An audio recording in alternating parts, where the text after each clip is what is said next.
ठाण्यामध्ये हा एक आक्रोश मोर्चा, धडक मोर्चा जो आहे तो काढण्यात येतोय। जनतेला जे काही त्रास होतोय या ठिकाणी, वाहतूक कोंडी असेल, पाणी टंचाई असेल, या विरोधात आता महापालिकेवर हा धडक मोर्चा निघाला। असं अख्खं ठाणं भ्रष्टाचाराने पोखरलंय, दरोडेखोरांनी इतकं लुटलंय। हे गडकरी रंगायत 32 कोटी रुपये खर्च केला, तिसऱ्या दिवशी गळायला सुरुवात झाली। पहिल्या रो मधली खुर्चीच तुटली पहिल्या काही दिवसांमध्ये। म्हणजे भ्रष्टाचाराने म्हणजे अक्षरशः ठाण्याचं वारुळ झालंय। ते अशी माती पोखरून खातात ना त्याचे मुंग्या, तसे हे दरोडेखोर हे ठाणा असं पोखरून खात आहेत। सर, राज ठाकरे आणि उद्धव ठाकरे ज्याप्रमाणे एकत्र येण्याची चर्चा आहे, त्याचप्रमाणे आता ही रस्त्यावरची लढाई, हे दोन पक्ष आता एकत्रित लढत आहेत। तुमची देखील साथ आहे, आगामी पालिका निवडणुकीत देखील ही साथ अशी दिसून येईल। मी एकत्र येण्याच्या विचाराच्या बाजूनीच असतो आणि त्यासाठी माझे कायम प्रयत्न असतात। सर, महापालिकेच्या भ्रष्ट अधिकाऱ्याला देखील अटक करण्यात आलेली आहे। तो प्रतिनिधी आहे, तो त्यांचा चेहरा आहे। ठाणे महानगरपालिकेचा खरा चेहरा कोण? तर परवा 25 लाख रुपये लाच घेताना पकडलेला अधिकारी हा ठाणे महानगरपालिकेचा चेहरा आहे।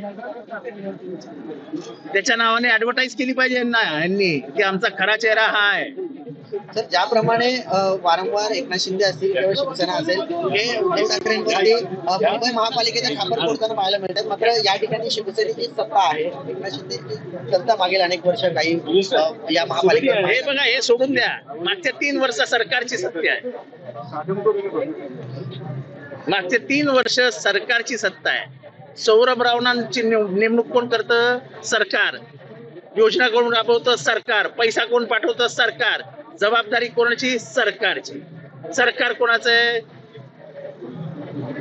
कोणाचं सरकार आहे? मग तेव्हा लुटण्याचं काम कोण करतंय? सरकार। कारण का यांना निवडणुका घ्यायच्या नव्हत्या, तर सुप्रीम कोर्टाने धक्का लावला म्हणून, नाही तर मस्त होतं, टेंडर काढायचा आणि टेंडरचा हप्ता खायचा सरकार मधल्या बसलेल्यांनी। खाली नगरसेवक नाही, स्टँडिंग कमिटी नाही, काय नाही, थेट एका बंगल्यावर गेलं की झाला सेट, सगळे टेंडर सेट करून जात आहेत आपले।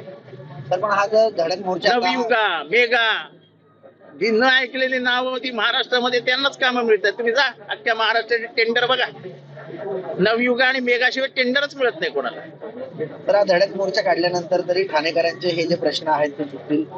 काही सुटणार नाही जोपर्यंत सत्ता बदल होत नाही आणि सत्ताधाऱ्यांना कळत नाही की ठाणेकर सुज्ञ आहेत। आणि मत देताना यावेळेस मात्र खड्ड्यात गेलेली चाक, नळाला न येणारं पाणी, क्लस्टरची होणारी जबरदस्ती, गटार नाही, पायवाटा नाहीत, कॉन्ट्रॅक्टरची बिलं द्यायला पैसे नाहीत, असं ठाण्याचा आर्थिक वाटोळ करणाऱ्यांच्या हातात सत्ता द्यायची नाही, हा ठाणेकरांचा निर्णय झालेला आहे। आणि त्याची अंमलबजावणी होईल तेव्हा खऱ्या अर्थाने ठाणं बदललेले दिसेल।